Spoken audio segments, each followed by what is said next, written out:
বেশি শিখছি ঠিক আছে ভাজা। এখন আমি এটা নামিয়ে নিতেছি। দেখেন কত সুন্দর হয়েছে।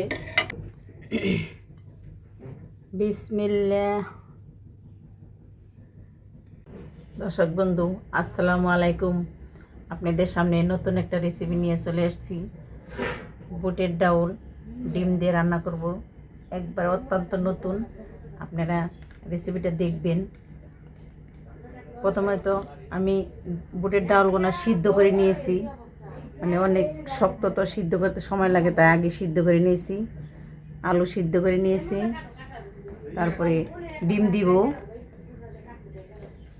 3 কুশ রসুন দিব, 3টা পেঁয়াজ দিব, আর অল্প একটু আদা আর কাঁচামরিচ আছে, সব দিয়ে এগুলো মিলিয়ে শিলপাটার মধ্যে বেটে নিব।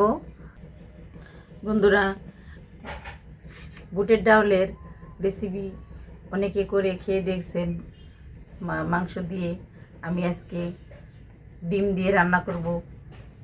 আমি ডিম দিয়ে রান্না করে খেয়েছি, অনেক স্বাদ, অনেক মজা হয়। আপনিও কিন্তু বাসায় রান্না করে খেয়ে দেখবেন, অল্প সময়তে হয়ে যায় তাড়াতাড়ি। আর রেসিপিটা দেখার জন্য আপনারা ততক্ষণ আমার সাথে থাকেন কিভাবে করি।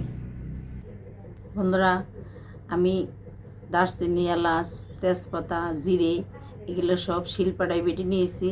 আর পেঁয়াজটা আমি শিলপাটার মধ্যে বেটে নিয়েছি। এগুলো বেটে দিলে তরকারিটা মানে ডাউলটা থনথনা হইব, অনেক সুন্দর হবো কালার। আর কাঁচামরিচ কটা আমি যেহেতু ডাউল রান্না করবো তাই আমানি দিয়ে দিব, কোনো কাটবো না, কিছু করবো না, এমনি দিয়ে দেবো। আর সিদ্ধ আলু কাটা এখন আমি মেশিনে করে নিতেছি। এই যে দেখেন, সিদ্ধ আলু কাটা মেশিনে আমি করে নিতেছি, এই যে ঝুরি করে নিতেছি। বন্ধুরা, আমি মেশিন দিয়ে আলুগুলো এভাবে ঝুরি করে নিয়েছি সিদ্ধ আলু।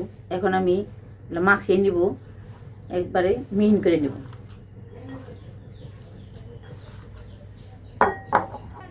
বন্ধুরা, এখন আমি আলুটি মাখিয়ে নিয়েছি, মাখানো হয়ে গেছে। এখন আমি ডিমগুলো ভেঙে দিব। এই যে 4 পিস ডিম নিয়েছি।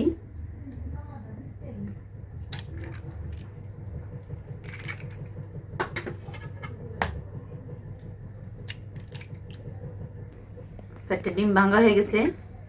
এখন আমি হালকা হলুদ, হালকা মরিচ দিয়ে দিতেছি। হালকা হলুদ দিয়ে দিলাম, মরিচের গুঁড়া দিয়ে দিলাম, ডিমটা যেন ঝাল হয়ে থাকে। একটু পরিমাণ মতো লবণ দিলাম। এখন আবার আলুর সাথে মিশ্রিত করব। বন্ধুরা, এই যে দেখেন, আমি ডিম আলু সব ঝাল টাল দিয়ে একবার মাখা মাখা করে সব মিশ্রিত করে আনছি। ফেটলাম, ফেটা তার বেশি হয়েছে। এখন আমি এগুলা তেলে ভেজে নিব। দেখেন কত সুন্দর হয়েছে, আঠা আঠা হয়ে গেছে। আমি তেলের মধ্যে ভেজে নিব। বন্ধুরা, এখন আমি কড়াইয়ের মধ্যে তেল দিয়ে দিতেছি ডিমগুলো ভেজে নেওয়ার জন্য।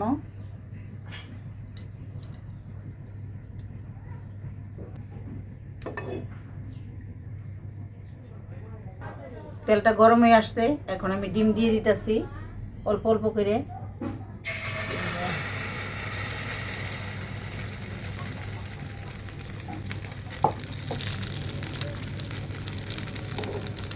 বন্ধুরা, ডিম ভেজে নিয়েছি, 1 পিঠ, আরেক পিঠ ভাজতে নিয়েছি, এনে কড়া ভেজে নিয়েছি। এখন আমি এই ডিমটা নামিয়ে নিব। বন্ধুরা, ডিমটা আমি ভেজে নিয়েছি কত সুন্দর করে, দেখেন কালারটা কত সুন্দর হয়েছে। এখন আমি এটা পিস পিস করে কেটে নিব। কেটে নিয়ে আমি এটা বুটের ডাল দিয়ে রানবো, ততক্ষণ আপনারা আমার সাথে থাকেন। বন্ধুরা, দেখেন কত সুন্দর হয়েছে ডিম ভাজা। আলু দিয়ে ডিম ভেজে নিয়ে যেতেছি, দেখেন কত সুন্দর হয়েছে, ফুলে একবারে রুটির মতো হয়ে গেছে। হ্যাঁ, দেখেন কত সুন্দর হয়েছে। এখন আমি ডিমটা নামিয়ে নিতেছি। ডিমটা হয়ে গেছে ভাজা, এখন আমি এটা নামিয়ে নিতেছি। দেখেন কত সুন্দর হয়েছে। দেখার জন্য ততক্ষণ আপনারা আমার সাথে থাকেন। বন্ধুরা, এখন আমি কড়াইয়ের মধ্যে তেল দিয়ে দিতেছি।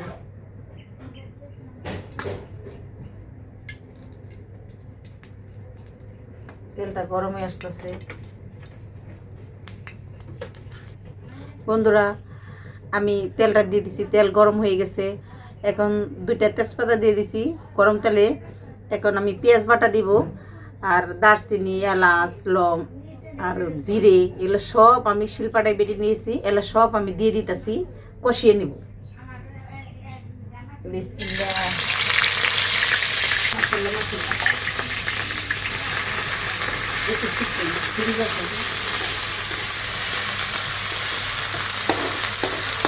এখন আমি দেখেন বন্ধুরা, এখন আমি যে হালকা ভেজে মশলাগুলো কষিয়ে নিয়েছি, পেঁয়াজগুলো, এখন আমি মরিচের ফাঁকি দিয়ে দিব।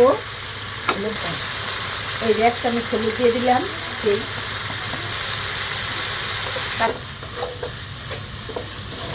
দেখেন কষানি আসছে, তেলের জোয়ার চলে এসছে, কত সুন্দর মশলা হয়েছে। এখন আমি বুটগুলো ছেড়ে দিব।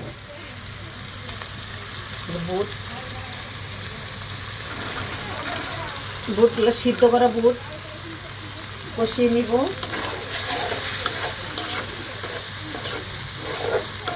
বন্ধুরা, আমি ডালগুলো দিয়ে দিছি, বুটের ডাউল। এখন এই ডাউলগুলো আমি কষিয়ে নিব। এই যে 10 মিনিট দিয়েছি কষিবেন নিয়ে। বন্ধুরা, আমি এনে 5-6 পদের মশলা মিশিয়ে শিলপাড়ায় বেশি ফাঁকি করে নিয়েছি। এটা রান্না হয়ে যাওয়ার পরেও আপনি মশলার ব্যবহার করতে পারবেন, কিন্তু আমি এটা কষিয়ে নিই যখন, তখন দিই। এখন বলক আসছে, এখন আমি মশলাটা দিয়ে দিতেছি, দিয়ে নাড়াচাড়া দিয়ে দিব। দেখেন এই যে মশলাটা দিয়ে দিছি। এখন আমি দিচ্ছি, কষিয়ে আনছি, আর একটু জল দিব। মশলা দিয়েছি যখন, এখন আর একটু জল নিয়ে দিব। বন্ধুরা, এখন দেখি আমার ডাউলের কি অবস্থা হয়েছে। এই দেখেন ডাউলটা আমার কষানো হয়ে গেছে মশলা দিয়ে পরে। এখন আমি বুটের ডাউলগুলো সিদ্ধ করছি, যে পানিটা আছে ওই পানিটাই আমি আবার দিয়ে দিতেছি। এই যে ডাউল সিদ্ধ করা পানি, এই পানিটাই আমি ডাউলে আবার ব্যবহার করতেছি, দিয়ে দিলাম। বন্ধুরা, আমি ডাউলে পানি দিয়ে দিয়েছি। এখন অল্প একটু জাল নিয়ে নেব, মানে হালকা একটু বলক আসবো, তারপর আমি ডিমটা ছেড়ে দিব। কিছুক্ষণ আমি ডেকে রাখবো, ঢাকনা দিয়ে চাপা দিয়ে দিলাম। ততক্ষণ আপনারা আমার সাথেই থাকেন। বন্ধুরা, আমি ডাউলটা জাল হয়ে গেছে, বলক আসে গেছে, এই দেখেন। এখন আমি কাটা ডিমগুলো ছেড়ে দিব। এই যে ডিমগুলো ভেজে পিস পিস করে রেখে দিয়েছিলাম, আলু দিয়ে মিশিয়ে তেলে ভেজে নিয়েছি, কেটে নিয়েছি। এখন আমি ডিমগুলো ছেড়ে দিতেছি। দেখেন, রেসিপিটা কিন্তু বাসায় করে অবশ্যই খেয়েবেন, খেয়ে তারপরে আমার কথা মনে করবেন। লাইক করে দিন, সাবস্ক্রাইব করে দিন।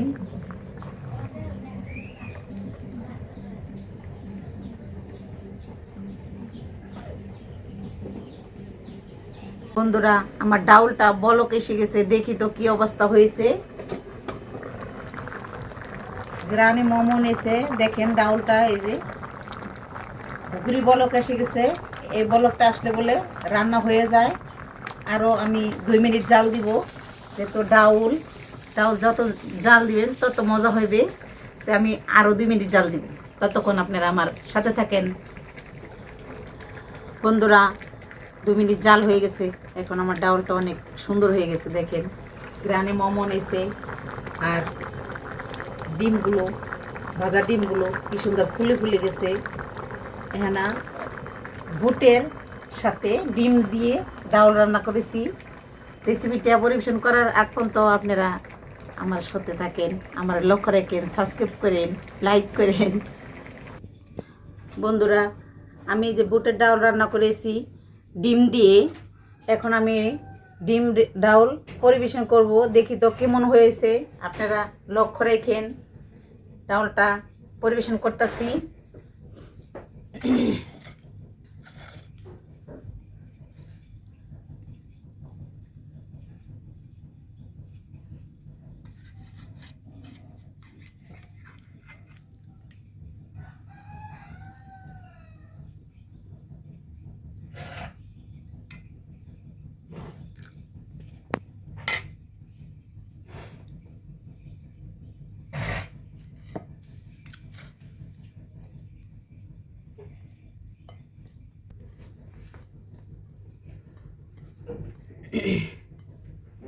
বিসমিল্লাহ।